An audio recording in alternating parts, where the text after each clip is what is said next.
കർക്കിടക മാസത്തിൽ കർക്കിടക കഞ്ഞിക്ക് വളരെയധികം പ്രാധാന്യമുണ്ട്. ഇന്ന് നമ്മോടൊപ്പം കർക്കിടക കഞ്ഞിയുടെ പ്രാധാന്യത്തെക്കുറിച്ച് സംസാരിക്കുന്നതിനായി നമ്മോടൊത്തായിരിക്കുന്നത് Amala ayurvedic hospital and research center chief physician doctor sister Austin ആണ്. സിസ്റ്റർ ഏറ്റവും പ്രത്യേകമായി സ്വാഗതം ചെയ്യുന്നു.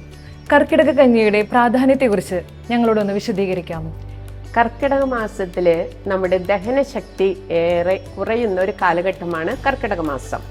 അതായത് ത്രിദോഷങ്ങൾക്ക് സമാവസ്ഥയ്ക്ക് അസന്തുലിതാവസ്ഥ സംഭവിക്കുന്നു. അതായത് ബാലൻസ് നഷ്ടപ്പെടുന്നു എന്നാണ് അർത്ഥം. അപ്പം ആയതിനാൽ തന്നെ ശരീരബലവും രോഗപ്രതിരോധ ശക്തിയും ഏറെ ക്ഷയിച്ചു വരുന്ന ഈ കാലഘട്ടത്തിലാണ് നമ്മൾ കർക്കിടക കഞ്ഞി പ്രതിദിനം 7 മുതൽ 14 ദിവസമോ കർക്കിടക മാസം മുഴുവനുമോ നമ്മൾ കഞ്ഞിയായിട്ട് രാത്രി സമയങ്ങളിൽ ഉപയോഗിക്കുന്നു. സിസ്റ്റർ, കർക്കിടക കഞ്ഞിയുടെ ചേരുവകളെ പറ്റി ഒന്ന് പറയാമോ? ഓക്കെ. കർക്കിടക കഞ്ഞിൽ ധാരാളം ഔഷധക്കൂട്ടുകൾ ചേർന്നതാണ് കർക്കിടക കഞ്ഞി.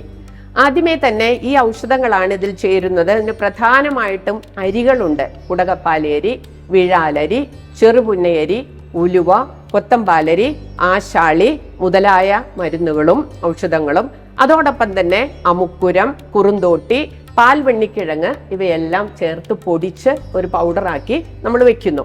ഈ പൗഡർ ഒരു രോഗിക്ക് 10 ഗ്രാം പൗഡർ എടുത്ത് അത് 1.5 ലിറ്റർ വെള്ളത്തിൽ കഷായം വെച്ച് 1 ലിറ്ററാക്കി വറ്റിച്ച് ആ കഷായത്തിലാണ് 50 ഗ്രാം നവര എടുത്ത് കഞ്ഞി വെക്കുന്നത്. പാകമായി കഴിയുമ്പോൾ ഒരു നാളികേരം ചിരണ്ടി അതിൻ്റെ പാൽ അതിനകത്ത് ചേർത്തുകൊണ്ട് ഒരുമിച്ച് ചേർത്ത് പാകത്തിന് ഇന്ദുപ്പും ചേർത്ത് നെയ്യ് താളിച്ചൊഴിച്ചാണ് ഈ കർക്കിടക കഞ്ഞി ഉണ്ടാക്കുന്നത്. ഇത് രാത്രിയിലാണ് സാധാരണ രീതിയിൽ ഉപയോഗിക്കുന്നത്. ഓക്കെ സിസ്റ്റർ, ഈ കർക്കിടക കഞ്ഞിയുടെ പ്രയോജനങ്ങളെ കുറിച്ചൊന്ന് വിശദീകരിക്കാമോ? കർക്കിടക കഞ്ഞി ഞാൻ നേരത്തെ പറഞ്ഞതുപോലെ നമ്മുടെ വർഷകാലത്തിൽ, അതായത് കർക്കിടക മാസം വർഷ ഋതുവിലാണ് വരുന്നത്.